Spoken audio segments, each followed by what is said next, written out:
Dahilərin dünyasına səyahət. İkinci hissəm. Xaqani Şirvani. Təbrizə Xaqanini görmək üçün yol aldım. Oradan Gəncə tərəfə rahat edərəm səfər.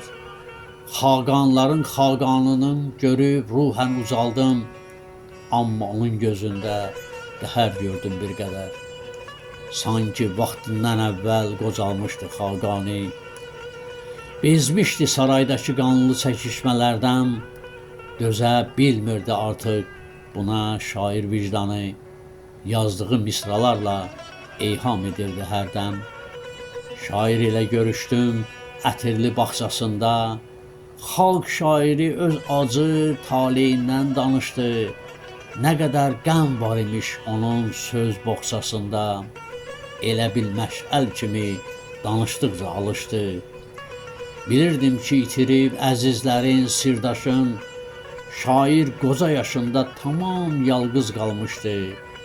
Gözün nəmli yad etdi ölən həyat yoldaşın, yana-yana oğlundan və qızından danışdı. Qəlbində kök salmışdı Şamaxı məhəbbəti, amma hacdan qayıdıb Təbrizi məskən etmiş. Çünki qədirsiz olub sarayda hər zəhməti, sultanların yanında həyatı bada getmiş.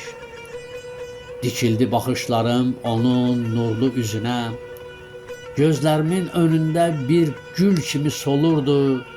Diqqətlə qulaq asdım onun hər bir sözünə. Qəlbi dolu şairin gözləri də dolurdu. Amma fikirləşirdim, necə idim bir qədər, Xaqaninin qəlbini sevinclə calaşdırım. Onun qələbəsidir şeiriyyətdə ilk zəfər. Divanı barəsində mən necə danışdırım. Sözünə ara verdi Şirvanşahlar xadimi.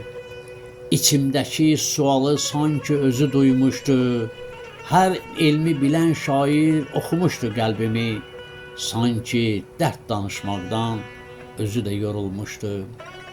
Töhfətül İraqeyn töhfəsindən söz açdı. Şərqə səyahətindən danışdı asta-asta. Hər kəlməsi elə bir ürəyimə nur saçdı. Necə gözəl məlahət, hikmət vardı o səsdə. Hər bəhirdə qəzəlin sirrini bilirdi o. Sehirinə düşmüşdüm kövrək, titrək səsinin. Sanki izzətlə mənə açarını verdi o. 17.000 beytlik divan xəzinəsinin. Məni ofsunlamışdı mərsiyələr, qəzəllər. Məftun olmuşdum o dəm Xaqaninin zehninə. Çox üzmüşdü şairi sarayda bəd əməllər. Sənətdə şahlıq quşu oturmuşdu çiyninə. Tez-tez izhar edirdi xalqa məhəbbətini. Onun həqiqətən də xalq şairi sayırdım. Kəşf etdikcə şairin cahanda hörmətini, Xaqani dühasını sevib alqışlayırdım. Bu dəm də Nizamidən söhbət saldım araya. Dedim, buradan ayrılıb Gəncəyə getməliyəm. Doğma Araz çayını üzməliyəm otaya. Şairi öz evində ziyarət etməliyəm. Nizaminin adını eşidib xoşhal oldu. Dedi, gedə bilmədim Nizami Gəncəsinə. Bu sözləri deyəndə yenə gözləri doldu. Məndən salam deyərsən sirlər xəzinəsinə. Dedi, bilirəm oğlum, uzun yol qət elədin. Sevindirdin Təbrizdə qəlbi dağlı qocanı. O tayın sevincini ürəyimə ələdin. Səndən sonra yəqin ki, tapşıraram bu canı.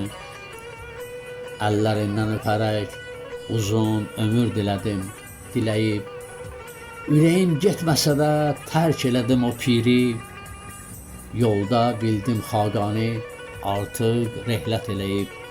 Surxab qəbristanında dəfn ediblər şairi.